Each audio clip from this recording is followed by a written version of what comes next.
Hello everyone, it's Brew Time Podcast, and I'm here with Tom Sowerby and Ethan. Ethan, would you, in fact no actually, I feel like I just said I'd introduce you now. So you're a sports therapist and a writer. Yes. Is there anything else on top of that? Nothing noteworthy, nothing that I could put as a title. Yeah. I have other hobbies, but I couldn't call myself one of those things. But yeah, I'm a writer and a sports therapist. So writer is now your title. Did you notice I put that first? Yeah, I did. So tell us about how long you've been writing for. Well, the decision to say writer first is actually a recent one, because I noticed I hadn't been actually taking it very seriously. To answer your question, I've been writing for about 5 years. Yeah. And it's becoming a bigger and bigger part of my life. What is it you write? Well, I'm writing a children's novel at the moment, and I decided to do that because I didn't feel ready to write for adults. Right. But now I actually do. So at the same time as I'm writing this novel, I write short stories, I write essays, I keep a journal like Chris. We're different with the way we keep journals. I don't read back mine. I find that so interesting. I never read them back. I write it and then that's it. So why do you write it down?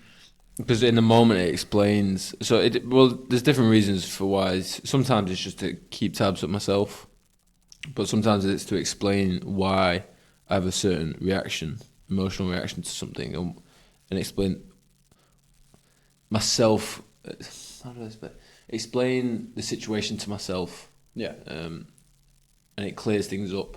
So, for example, I used to think that there was a reason why obviously everyone fights, and for me, I had in my head the reason, but then as I was writing it, I realized I was lying, because I was like, I don't even believe that. Well, I don't know why I'm writing it, because that's my only rule is that I just got to tell the truth for as much as I can.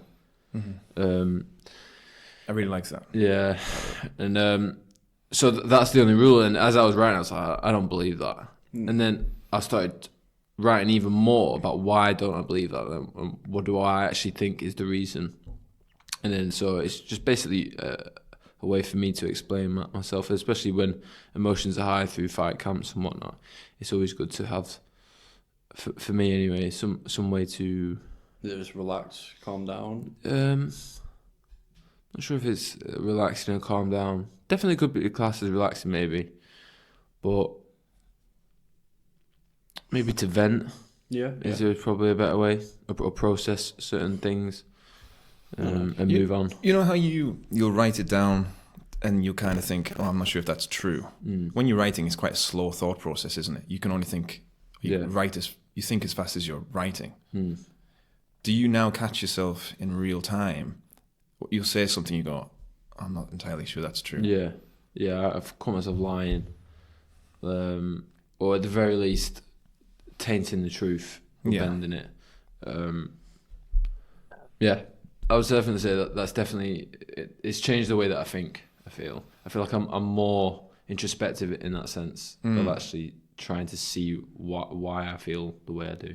I find this really interesting because the more and more I think about skills, I feel like everything is a skill, and I feel like even telling yourself and telling others the truth is a skill that you can get better at. Just being honest. It's so strange that. Yeah.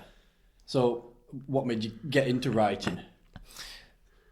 It's a really complicated question. So you say you've only been doing it 5 years. Is that you started from scratch 5 years ago, or did you has it always been a bit of a hobby? It's always been something that was there. Yeah. As in, like, I wasn't very good at school. I didn't try very hard, but I would still get like high grades in English, for instance. Lucky. Or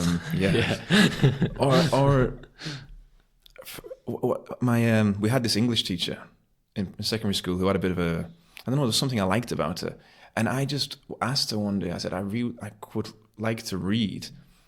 I'm not interested in reading books. Could you recommend something for me? And she recommended a book, and I didn't read it.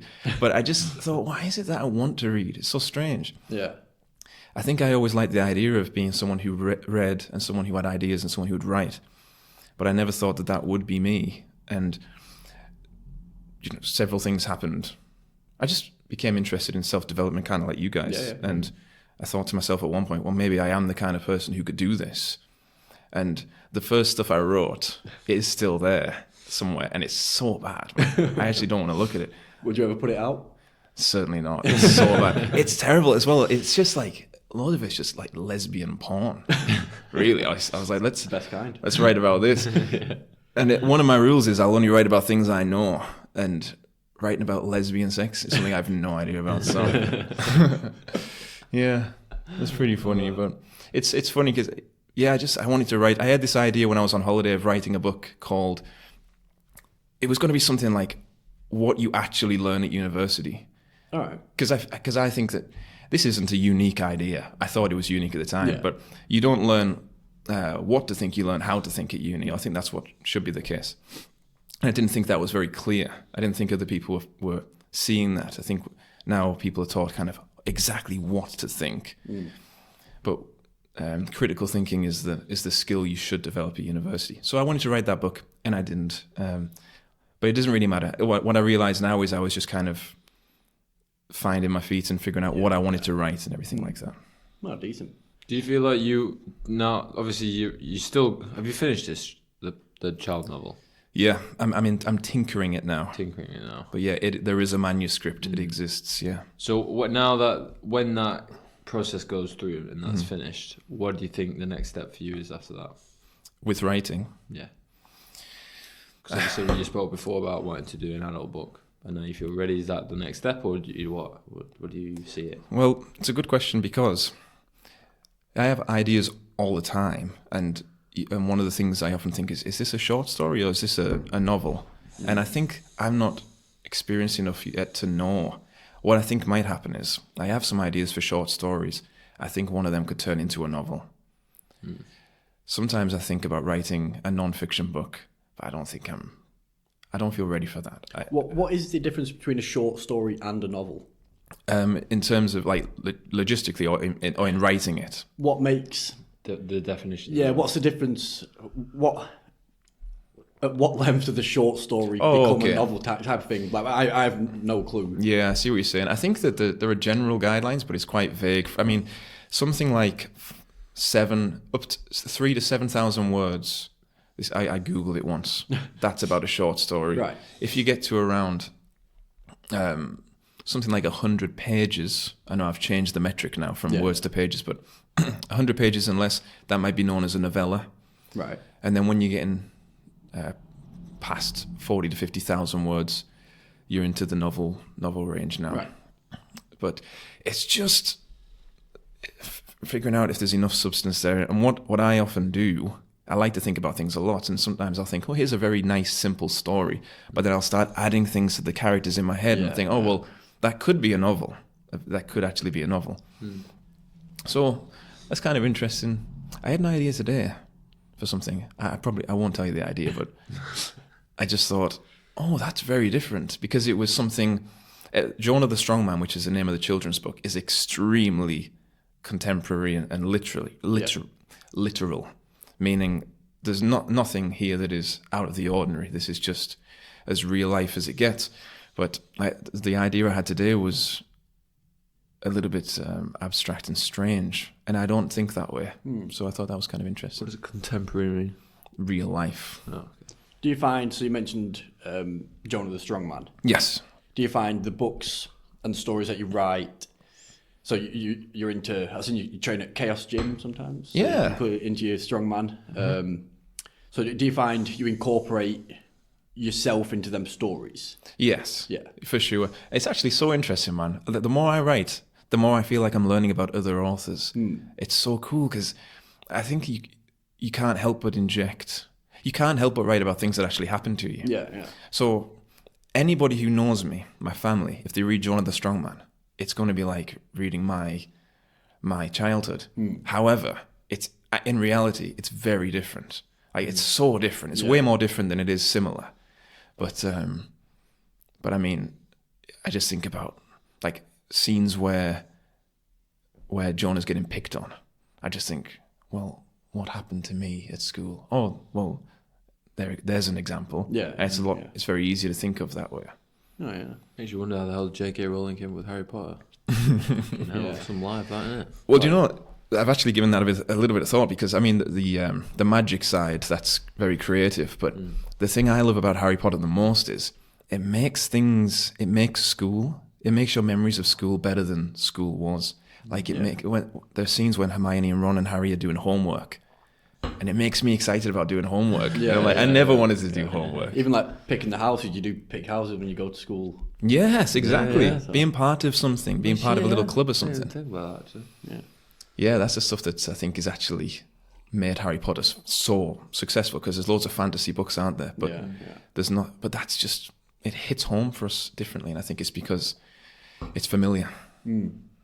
How do you go about the process? So how do you get your book out there? Do you do paper, or is it like all online? Do you mean how do I go about the publishing? Yeah, like you're doing a hard... Yeah, so what I'm going to do now, this is the bit that I'm not very good at, and I need to learn a bit more about it, but I suppose what I'm going to do is write a letter to a publishing house and Which send them the publishing manuscript. Jocko Publishing. Yeah. You know Jocko No, Willett? how come? Why? You don't know Jocko Willink? You'd love him, man. You fucking must know Jocko Willett. Why? He'd be your fucking- you'd be your hero. Was he a Navy SEAL? He wasn't Navy. Was he Navy? Yeah, very He knows, decorated. like really good mates with Joe Rogan, and he's got his own podcast. Yeah, I think I can picture him. Bald guy. Yeah, Gets yeah, up, yeah, he yeah, takes yeah, a picture yeah, of his yeah, yeah. watch. Do you train jiu-jitsu, by the way? No, I don't. You seem like the perfect candidate for jiu-jitsu. He got me into it, remember? This is the guy. He was the first one who took me. Oh, can you tell me that story again, please? I really like that Oh story. my god! Well, I can tell it from my perspective. I Okay, don't know go what on. why he chose me to bring. Well, I didn't really. So for me, what happened was I did boxing originally, and my coach, bless his soul, like 47, had a heart attack, Fucking hell, and died. So I stopped that for a bit. I've got like a competitive nature, so I thought I'll give it a go, and then we all hung around on the park and that, and just mentioned it to Chris one time that I was going, and I thought, oh, I fancy giving that a do. Yeah. Then you came down, got your ass kicked by Connor. Oh my god! Yeah, Connor Hitchens. Oh, we went there the first day, and I go right. If Connor stands up to spar, like just don't spar him for your first session. Connor stands up. Anyone want to spar? Chris's first day. Yeah, I will. Yeah. Well, in my head, right, I was looking at him and I was like, "Who's this scrawny guy I think he is?" Because I thought I was the dog's bollocks at the time, right? So I thought some big shit, and he was twatting grown men. At that time, he was only like 20. Really? He was twatting grown men, and like he was like, when I say twatting, I mean like he was dropping them. But like, you were 17. But I was 17. Yeah, you were literally a child. Yeah, I was pretty much, and so I thought, fuck, it can't be that. How it ended? Mate, you're fucking right. I can't. Mate, I've never forgot it. Yeah, so You've not told me this bit, I don't think. So I stood up and I just went to him. I said, "Do you want to spar?" Now, when I said that, I thought it was the class would carry on. Everyone just stopped. I think everyone was in awe, like. I couldn't believe it. first And time. I didn't understand that. I didn't know everyone stopped until I was getting twatted. Yeah. And I was like, this isn't right. This shouldn't be happening. And so he obviously started around. I was shitting myself, so I didn't know nothing. So I just fucking swung for the fences. Yeah. He obviously was like, sound. It's fucking game time. Yeah, All rubbing his bets are hands. off. Yeah. Well, next thing you know, he was fucking pelting me, running me up and down the gym. He had Chris on his shoulder. Yeah, He picked him up on his picked shoulder. me up on his shoulder, ran me up and down the gym, put me back down. Anyway, at the end, where the gym was, where everyone got changed off the side of the mat, there's like at the very end, there's like a fenced place, sort of like a padded. It was like a padded. wall type yeah. thing, yeah. And he had me against that, and everyone was just watching, right? And he was laying into me. I was like, just gave up at this point. I was just like, all right, just take whatever. But there was no timer. No one fucking told me that part. Right? So this is to the death. Yeah, to the death. But me unknowingly to the death. And yeah, and then Connor fucking switch kicked, and he fucking got me in my Liver. my liver, and he just stopped, and then. I was like, fucking sound, looked up, and my body just fucking, I just gave out. Like I've never been hit in the body before. My body just caved in on itself. I fell to the floor like a sack of shit. And I was just like crawling. I was like, what? And then that cunt fucking chucked my bloody bottle over to me. Yeah, I was like, yeah, that'll do, mate. Yeah. Fucking, And then have a drink, sit everyone down. was laughing, and that was the day that I vowed that I'd get Connor back. Yeah. Naively, I said it'd be a year. That never fucking happened, but you know, yeah, it took me a long time. Fair play. So Connor Hitchens is the best thing that ever happened He to you. was, mate. He was. He gave me that fire to fuck about you, little bastard. So how long did you train for? So, say a year, No, maybe less. no, because I trained. We started 2 times a week, Mm. and then I went to 4. Bear in mind, this was after I split up. Yeah, with yeah. her, didn't I? And I weren't taking it well, so I kind of like dived headfirst into that. And then eventually I went to 6. As I went to 6, you didn't want to do it because obviously you just come out of boxing training, and spending so much time on that, and you wanted to spend. I was more still time with working Georgia. full time as well. So I think you stayed up for either 2 or 4. Yeah. And then it just died Yeah. after that. But I'm not. I think that was like the month, 2 months. Yeah. But I think that's just because obviously life got ahead of you a bit. But and you were enjoying your relationship with Georgia a lot. Yeah. So I don't think. I think you I needed do to. prefer weightlifting a lot more. Okay. Not as in like gym bro stuff, as in like a bit more like competing. Nice. Like, so we do CrossFit. That's what George's just gone off to now. So I just really enjoy that. So what kind of weightlifting are you talking about? Olympic weightlifting style? Yeah. So in CrossFit you have. Well, it's just do you know much about CrossFit or not? Yeah. Yeah. So it's just a mixture of everything. So you got your Olympic lifts, Gymnastics. gymnastics, like kind of like track, just stuff like that. So That's awesome, man. That's really cool. pretty decent. Have you tried much CrossFit? Well, not exactly, but do you remember? You know the documentary Froning? Yeah. Before that came out, there was a documentary on YouTube called "A Day in the Life of Rich Froning," Right. and it was super low budget, and it's actually not on YouTube anymore. I had to go digging for it, but I watched that. It was in like 2012, so very long time ago, and I just thought, right, this is the coolest thing ever. Being the fittest person ever, it made so much sense to me, and I was only 15, so I thought it made a lot of sense.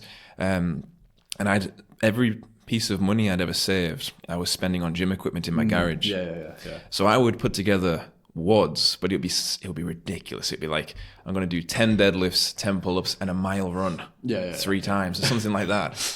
So it's totally ridiculous, but I suppose my first introduction to actually weight training was something like CrossFit.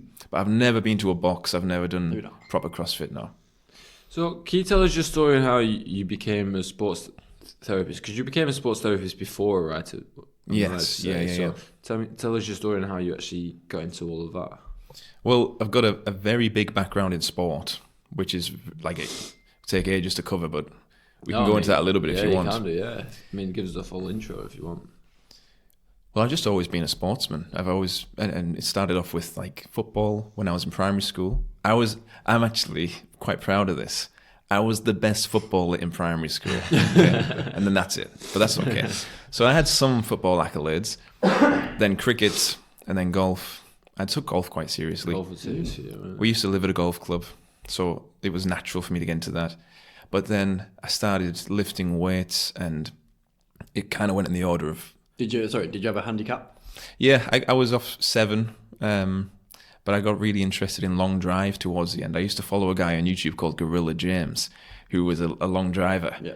And after that, to my dad's like great distress, I was less concerned about keeping it straight and I just wanted to hit it as far as I could. Have you seen that Donny that can do that shit with one hand drive? Yes, yeah. Man, it's amazing. Me and my dad, we only communicate through WhatsApp by sending golf videos to each other.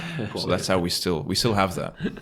But then it was bodybuilding, powerlifting, strongman, and then martial arts. But so I've just always loved sport, and I've also, I suppose, the second part of this is I've always known I would never be able to work for anybody, and that's reciprocal. Like I wouldn't be able to do it, and my hypothetical bosses would just hate me. Yeah. So I didn't want to, after college, again, I was a bad student. I didn't really know what to do. My brother just said, Ethan, please go to uni because you're a disaster. Like you can't go into the workforce and you're just going to be a burden, I suppose, to mum and dad if you stay at home. So I went to uni And I was supposed to do a strength and conditioning degree. And I was on a foundation degree, which means I did an extra year just learning how to be a student, essentially. They teach you about writing and critical thinking and all these things that I was saying are quite useful. And on the foundation degree, we did some sports therapy. We had different modules, strength and conditioning, and exercise and nutrition, and critical thinking. And then we had a sports therapy module. And at the end, they said, if you decide you want to change your mind on your degree, you have the chance to do that. And sports therapy was like far and away the most interesting module, because it was teaching me about all the things I thought I knew from training. Like, I had a good history of training and doing deadlifts and bench press and squats and things like that. But now I was learning about how the muscles were actually contracting at a physiological level, and how we could go about reducing the risk of injuries, and how I could go about healing those injuries if I hurt myself, and helping other people with that. And I just thought, that's it. That's the one for me. So, brilliant.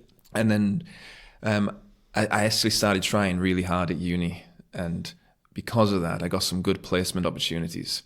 Like, I was sent to St. Helens and Wigan, so I was working with like the best rugby players. So that was amazing. And one of my tutors who worked in rugby, she really wanted me to work in rugby, and she offered me a position at her club. And I don't know exactly why, but I just always knew I was going to work for myself. And you mentioned Chaos before. Yeah. They were very supportive of me. And as soon as I graduated, they said, we've got a room here. If you want to work here, you can. And they gave me my first month rent-free. And so that was how I started. And all my clients were strongmen. Do you know when we worked for that certain lad? Yeah, it's a unit. He was there, so he would have been. Oh, next. really? We would literally have been next door because his unit is on that. Where did you complex. work? We both used to work for Andy Rigby. You might see his work van, sometimes parked up on like the two. You still at that unit? So you were in that Virtually, yeah. Oxy's industrial estate. Yeah. That's incredible, man. Yeah, that's really strange. I would have been there most mornings. Yeah, you would have been. Yeah. I was only there a few days a week, wasn't I? Yeah. Oh, we've probably seen each other before possibly, then. Yeah. I seen them. They have a little chihuahua, don't they? Yes, Little they've got chihuahua. 3 of them, at least 3, and then they have a little. Biggest people with world's smallest dogs. Yeah, I can't tell if they're doing that on purpose or not, but it's dead funny. When I was leaving Andy, I think they were planning on buying next door as well. Did that happen? Or not? Yeah, that did happen. Yeah. Was it a dance studio back then? I think. Yeah. Yeah. So is it like twice as big now then? Yeah, but it's still not big enough. We used to have so many run-ins with that dance studio. Really? It's a nightmare because you can't do strongman quietly, can you? Yeah. And No. I always felt really bad because I'm quite a shy guy, and I never want to rustle anybody's feathers. But Rhea and Luke, who owned Chaos, they didn't care at all. So, but yeah, I think we were a bit noisy for them, and they've moved. But you know what's hilarious about this, man? Their new studio is next to Iron Man gym in Preston. Oh wow! So maybe they're not too wise with their location. I've seen there used to be Eddie Hall went down, didn't he? Yes, he did. I was there for that day. Oh, were you? I actually filmed class. a video for Rhiannon of really? her perspective of it. Yeah, it was quite cool. That's brilliant. What was he like meeting him? He's great. You know, I actually got the chance to sit down with him afterwards and talk about things, and he told me he's an open guy. If you just talk to him, he'll tell you everything. It's really funny. I can't tell you what he said. It blew me away. But he's he's a nice guy. And my wife she was always really impressed with Eddie because once we went to Europe's Strongest Man, and he was saying hello to fans, and he called her mom. And so he's very polite like that. Yeah. Class. He gets a lot of criticism from people, but I think he's a good guy. What was he like in size comparison to Luke?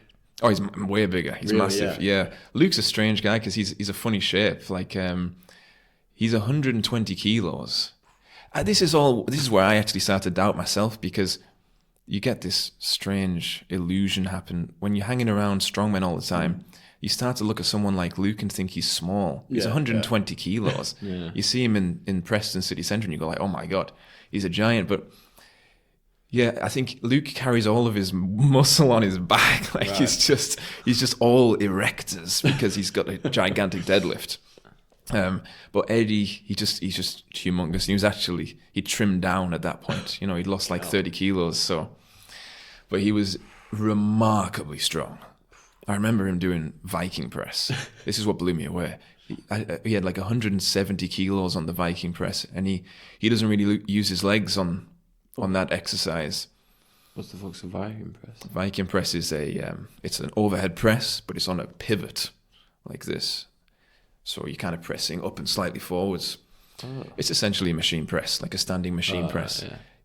He was amazing at that back in the day, and he's still so strong. Is he done with weightlifting? Like, no. He's actually going to MMA. He's got an MMA fight in about 4 weeks. Yeah. Oh, that's the one that he got head kicked. Against other strongmen. Brian Shaw, some Mitchell Hooper. Yeah, and some Instagram dude. Yeah, there is. Oh yeah, it's his friend, the one with the small head. He's been in a few movies to be fair. He's in Fast and Furious, that guy. I always forget his name, but yeah. Was Luke? I think I heard. Was he the first person to deadlift 900 pounds? Not in the world. I think he will have been the first Welshman, and maybe he was the first under 105 to do it. Right. So he would cut down to 105 kilos. You want to hear a funny story, man? I've seen you. I actually was with you when you did one of your weight cuts. You did. Luke is lactose intolerant. I don't know if this story is true, man, but apparently he was actually a little bit over once, and his girlfriend Rhiannon fed him like yogurt or something, and he just to make him throw up. Yeah, fair enough. I don't know if that's true, but it made me laugh. Stories of some fighters take laxatives and that. Yeah, but I feel like that'd cripple you so badly. I mean, water cutting does anyway, to be fair, but I don't know. Is dandelion root a laxative? A diuretic? It's a diuretic, isn't it? Dandelion root. I've heard of that. Is that what it is? I think what I've told is it helps you excrete water better. Yes, exactly. Yeah. When I was doing that bodybuilding show in 2017, my friend was a bodybuilder, and he'd mentioned dandelion root. Yeah. Stevie Ray would take that. Like 12 weeks before, I bought some from Holland and Barrett, and I put it on my shelf in my halls of residence. And I remember just thinking like that was the most important thing in the world. I've never used it myself, to be fair. I didn't use it. But I have been told that it does it's meant to make you. I don't know if it just pisses out water more, but it does have an effect. Yeah. It's so funny, man. I used to always focus on the small details and forget about all the big stuff. The actual important stuff. Did you ever do that when you were like early in your MMA career? What, the laxatives and stuff? No. I mean, like, focusing on the micro and forgetting about the big stuff. In all honesty, no. I think I was always quite curious, so I always ask a lot of questions to some people's annoyance, maybe. But so I think I find myself that I'm actually quite a curious kind of guy, and I don't really know why that is, to be honest. Yeah. Maybe it's actually more to my detriment in some situations. Makes me overthink situations. So like if I get shown a technique, I'll ask, well, if they counter that, what's your response then? But by that point, you're going away from the question, what they're actually trying to teach you. So yeah, it can hinder me sometimes, and sometimes they will have a go at me like, fucking just do this. Yeah, that is true to be fair. I know when we hang out with the boys, sometimes someone just says something like a bit rogue or something, and Chris will question you. Like, normally people don't just question, like, they just brush it off or something. Yeah. Well, why do you have to be that now? I'm going to go in depth in the conversation. Yeah. I don't know why I find it so... I think I just find people interesting, really. Yeah. Like, and why they make the decisions that they do. It's like what motivates people, because what motivates people is entirely dependent on the childhood they've had usually. Yeah. And I think that's fucking so weird. It's so cool how something that happened when you were 5 dictates you do what you do for the next 20 years until you realise it, and it's fucking. Wow, man, honestly, that's something we have in common. It's class. It is bizarre. It's absurd. It's actually the kind of the foundation of an entire philosophical school called absurdism. Is it? I Yeah. didn't know that. Yeah, it's totally wild. So you run your own business now. Mm-hmm. So how do you go about running that? So I have a little office in Chorley, which I rent, and People come there. What's the business called? Oh, yeah. Shout out. Birdman Strength. Birdman Strength. We'll tag it in the description. I as just well. realised Thank you. I didn't actually introduce his full name, but Chris. Oh my God, Ethan Bird. Yeah, you're Chris. I just realised I'm Chris. You're Chris. I didn't actually say that. In the I hope that's not introduction, CTE. so- It could be, to be fair. And most of my business is people coming for sports massages. Yeah. Or if they get an injury, they come in for an assessment. But what I've started to do over the last couple of years, which has been extremely helpful for different reasons, a lot of my work is online now. So I have online clients. Say, for instance, Chris. Well, Chris, actually, Yeah, I'm on it. literally, Yeah. you're part of this. You will work on things to kind of reduce the risk of him getting injured, especially close to a camp. And if there ever was an injury, I'd program that in for him week by week and stuff like that. So that's how it works, and that's good because it means I can still write. I have lots of time on my hands. I can write, and I was thinking about this too. I think I often think if best case scenario, if I could write full time and make a living from writing, would I still have Birdman Strength? And I think I would actually keep my online clients because it's fun as well. I actually enjoy it. What would you find is the biggest injury you're seeing that people come to you with? The most common Yeah. in strongman, it's either the long head of the biceps tendon or just kind of shoulder injuries. Yeah. Maybe some lower back, and sometimes patellofemoral pain, which is knee pain. Yeah. And then with jiu-jitsu athletes and MMA fighters, it's always the neck. Yeah, Yeah, mine's the neck. Yeah, I always neck come to you. and knees, He's like, "What do we want to do today?" I'm like, back and neck. back and neck. Yeah, but in it's different. Like in strongman, knee injuries are more like chronic. Right. So it's just they've got pain because they squat twice a week and Yeah. they're doing stuff like that. But in jiu-jitsu, it's a knee pain. They've got knee pain because they've had 2 ligaments ripped off the bone.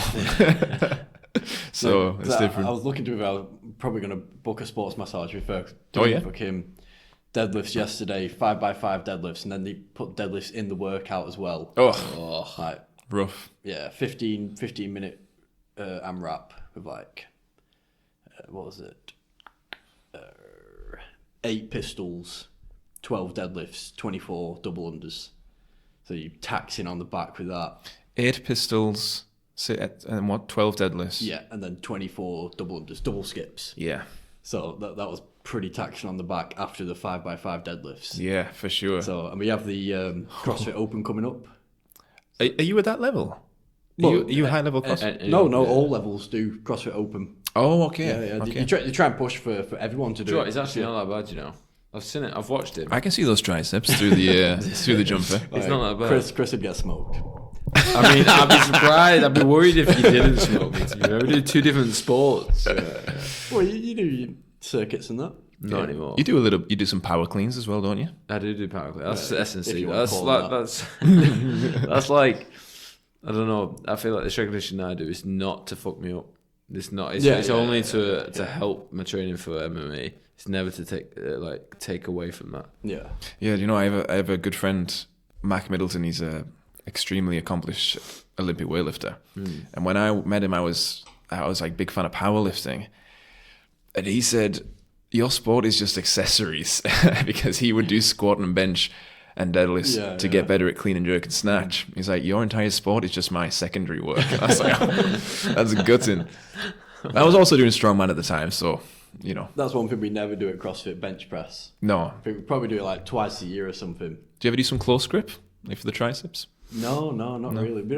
They don't really train individual parts as such. They might do one session a week. I think tonight is our actual session. We've got like some strict press and some strict pull-ups and that. Nice. But apart from that, they don't really do accessory work. I think they want to, because it's not cheap to be fair, so I think they want to give you the money's worth in the actual WODs and programming. Yeah. And then if you want to do your bits yourself, they have like open gym sessions and stuff like that for you. So how often do you train? Do Monday, Tuesday, Monday to Friday, Saturday off, and then we do a sweat class Sunday morning. Brilliant. But Friday sometimes hit and miss because they have less classes on a Friday, and sometimes they're just too full. Does it work like in a jiu-jitsu gym where there's like a 9 a.m. class? Yeah. A 6 p.m. class? Yeah. So I always go to so you see in Georgia, then going to the 7:30 till 8:30. Yeah. So we always do that class, and then that's the last class of the night. But they start at 6 a.m., 6 to 7, 7, 8, so on. And could you go in there any time of the day and get your own workout in as well? Or not exactly?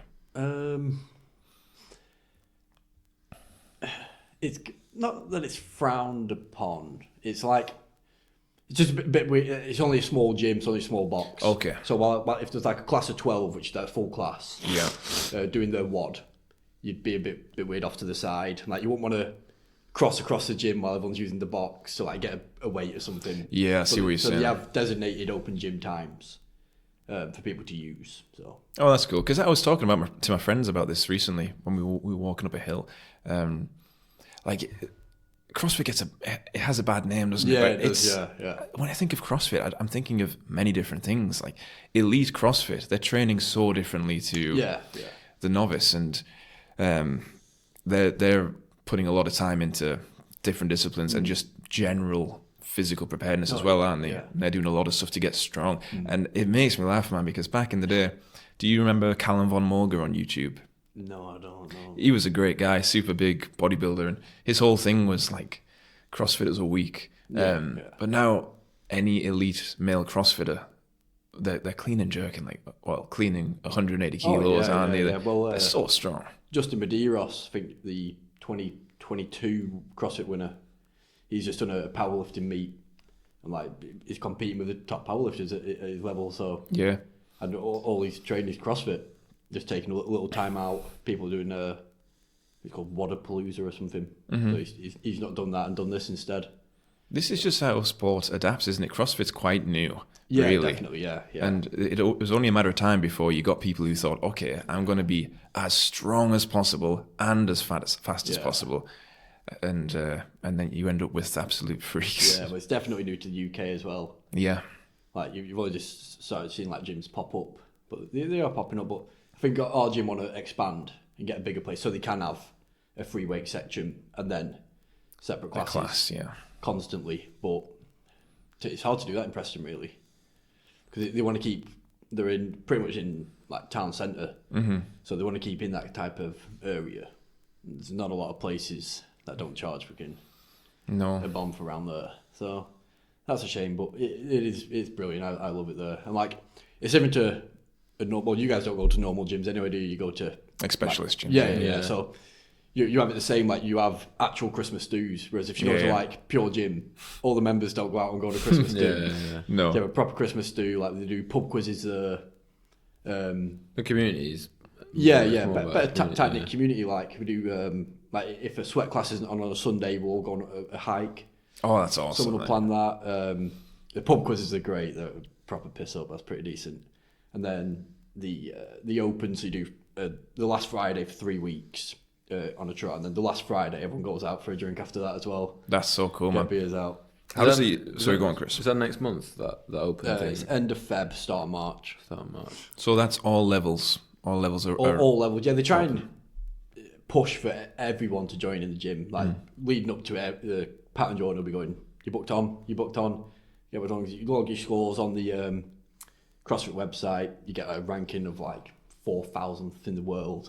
That's so cool. Like, so that's one of the ways into the games. Am I right about that? Or yeah. I think but it's like top 5%. Yeah. For getting that. But Jordan, one of our coaches, actually got the best score in UK for one of them really? last year. Yeah. Is that the smaller black lad? Yeah. You seen him? Yeah, he was doing it, mate. Oh my god, mate, he was doing the total bars. Fucking hell, he was whipping them out. They just make the stuff up. Just effortless, like ring muscle ups, bar muscle ups. You're like, right, guys, here's actually a bar muscle up. I'll just slow it down for you. Slowly do it. Like, yeah. How though? It just looks so easy. Do you know what? I had this idea a couple of years ago. I pitched it to Luke and Ree, and I got kind of a little bit of pushback, but I always thought this would be a great idea. I think strongman could do with a little bit of CrossFit in the CrossFit Games. From my understanding, the athletes don't exactly know what events are going to be. No. I always thought it'd be cool to do a mystery strongman competition they give you some idea so you could prepare. Say there's going to be a deadlift, some kind of a press, some kind of a moving event. But then it'd be a good way of figuring out who is the best strongman, because you've got to be prepared for Yeah. everything and anything. Yeah, so what CrossFit do to like give you a bit of a hint, they'll release the sponsors. So Okay. they'll release Rogue as a sponsor, so there'll be some sort of Rogue equipment there. They'll release like Go Ruck as a sponsor, so there's going to be a backpack ruck or something to do with a backpack. So it's probably going to be a ruck or something. Okay, that's clever. Like Yeah. one walk. That's and, actually quite a cool way of doing it. Actually. Like I think they have like a mountain bike sponsor, so you put that out as the sponsor. So people go, it's going to be a mountain bike for summit. So that's pretty mad. But it's same with the Open. They release it Thursday night. They'll do a live stream, release it, and then you do it Friday. Then you have to Monday, I think, to log your final result. Yeah, I love that. I think that's awesome. I think that it's keeps it fun as well. Yeah, definitely. Yeah, like you're watching it on a Thursday night. You're like, please be something I'm good at. Be something I'm good at. What's your best thing? What would if you could create If the a workout workout was coming up, Yeah. 21, 15, 9, deadlifts, handstand push-ups. We spoke about this on the last one, didn't we? Yeah, I've got short limbs. The deadlifts aren't too bad, and then You're just smashing out those handstand the push-ups. short limbs. Little dips, like works in my favour. There's elbow bends. Yeah. That's awesome. But man. then on the other side of it, anything gymnastic-y, like anything with a ring, muscle ups, handstand walking. Yeah, it's not the so best, Not the best. Not yet, at least. Yeah, not yet. I've been working on the handstand walking, but I spend most of the time on my back. Yeah. Do you think you'd ever do jiu-jitsu? You can play off your back in jiu-jitsu. Yeah. Yeah. I think I don't want to take away from the CrossFit that I'm doing. Then do jiu-jitsu, and then if you wanted to get better at jiu-jitsu, you'd have to take more time away from CrossFit.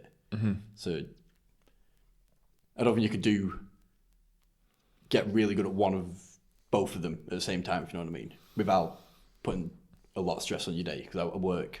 Yeah, you'd have to be full-time. I agree with you. Yeah. That's fair. You- Basically, what I'm trying to say is that I'd strangle you Yeah. very easily. alright, well- and you're not going to be able to deadlift me off. Right? It doesn't work like that, unfortunately. I'll do your deal then. We'll do a CrossFit session, Yeah. and then I'll come to a striking class.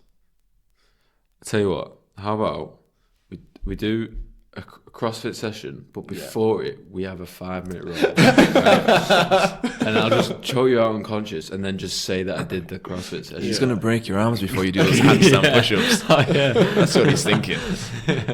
Just be like, go on, do that deadlift now, yeah? Do that deadlift now, Sam. Jeez, man.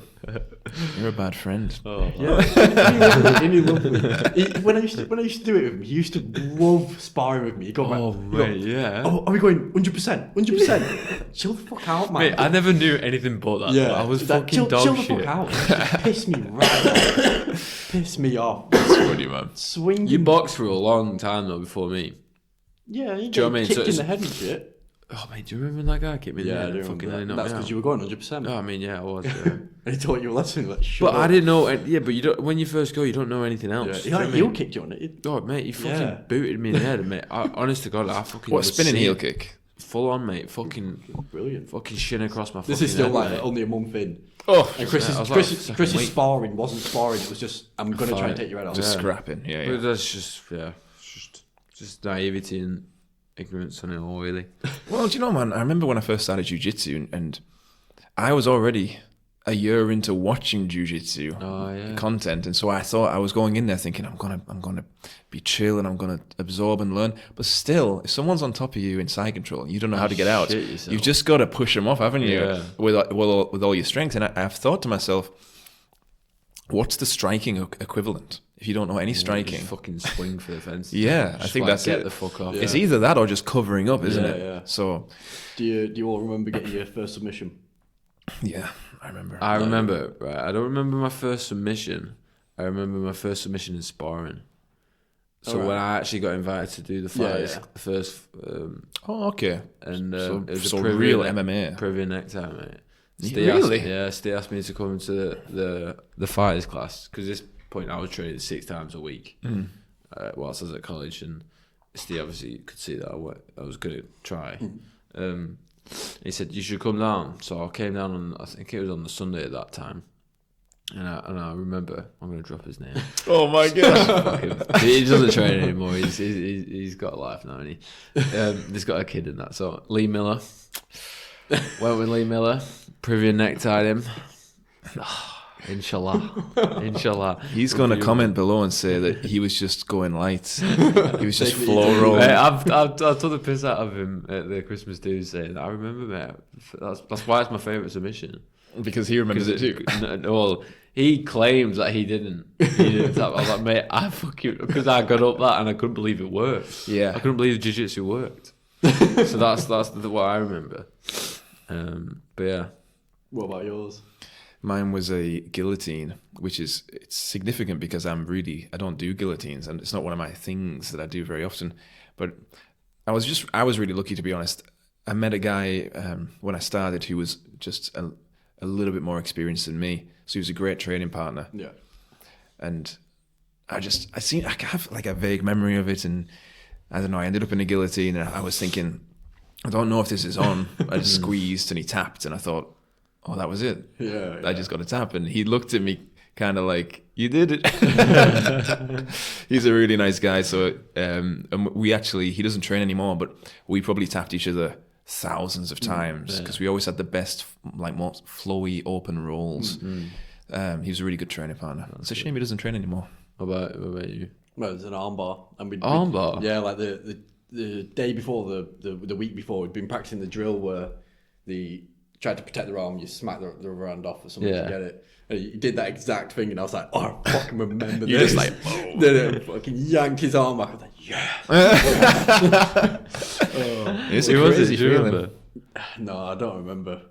But it wasn't like a low level. Fucking lie. Nah, Jen lie. Don't take this away from considering me. that he'd been there like 2 months or something. He'd been there at least a year or something. That's funny. Do you remember when we started? And do you remember me, you, and that Ellie? Nah. You don't remember Ellie? No. She still comes now to the gym. And we talk about you. What do you talk about me? I'm saying, you know, that Just says thumbhead guy that our friends He says, I don't like him. Yeah, no, Jen don't remember. Mate, I remember doing drills with her. And she started just before us. So she had some idea. Right. And we had none. And she was like telling us like what to do. And then when we told her, eventually we got to the point where we were getting slightly better. Yeah. And we told her a thing to do, and she fucking hated it. Yeah, and she fucking despised What I it. used to hate was when we couldn't figure out a movement, and Chris would go, "Steve, will you just show me on Tom?" Just show me." Yeah, and then Steve would yank it. Yeah, He does that now. Yeah, He still does Or that. does he put them on pretty Oh rough when mate, he's... he's like a vice with it on. He's funny, man. will you just show me how to do that again, Steve? Like, fuck off, man. I did see that the first time. Could you do that again? I know the kind, man. Is that a zip on your shirt? Yeah, it is. Yeah, Pocket. Secret pocket. mate, best jacket. Shacket apparently is what it's called. Why is it? What does that mean? I don't Put know. this shit in it's a jacket. I really like it. What's the inside like? Is it furry? Yeah, I knew it. I have something similar, but it's got no secret zips. Go get yourself one, mate. So Yeah. I forgot to do this at the start of the podcast actually, so I'm going to do it now before I forget. Oh my god, yeah. Oh my god, I nearly forgot. Yeah. Go on. So we want to ask every single guest that we get on. Oh, cool. I like this already. So imagine there's a room that we have, a blank room. You've got to pick an object of significant value to you that you want us to put in that room. Was it significant value only to him though? It doesn't have to be something he owns, so it could be anything. Yeah. Or is it significant value to Well, him? it's got to be significant to him. It won't be No, because significant to me. yeah, but you I thought we said that we could put like a fucking, I don't know, Leonardo's sword or something in there if you wanted. Yeah. Like, But cool, that can still be anything cool. significant to him. But that's not significant to him though, is it? If he It's likes just it, cool. it is to him. How does he know if he likes it? He's not got the fucking sword. Well, he wouldn't pick something he doesn't like to put in the room. That's what I'm fucking So we've saying. got a hypothetical room. Yeah, and I need to choose something You can that choose anything you want. anything that, whether I own it or not. So, That for you think is example, the we had coolest thing. our mate on in America who's doing a football soccer scholarship, and he picked a pair of football boots that he first got. Yeah. Okay, cool. All right. Well, something came to mind actually now, so I'll just say it. My dad, when I was a kid, he cut down this 9-iron, which so golf club, to like this short, so that I could play. And that was Really? my first ever golf club. Yeah, I just forgot about that until just now. And years later, I've had about 15 different YouTube channels, and one of them, the first YouTube channel I ever had, was called Ethan Bird Golf and Fitness, and we did this challenge on this crappy old camera, and we were trying to hit this club as far as we could, but by this point I was like 15 years old, and it's this big. But yeah, my dad cut me down that golf club, and that's of extreme significant value to me. Yeah, I thought that was really cool of him to do that, man. Yeah, right. I love that. Well, Ethan Bird, thank you very much. Yeah, thank you for coming pleasure on. is mine. Thank you very much. Very much. We'll catch you next week. Yes, sir.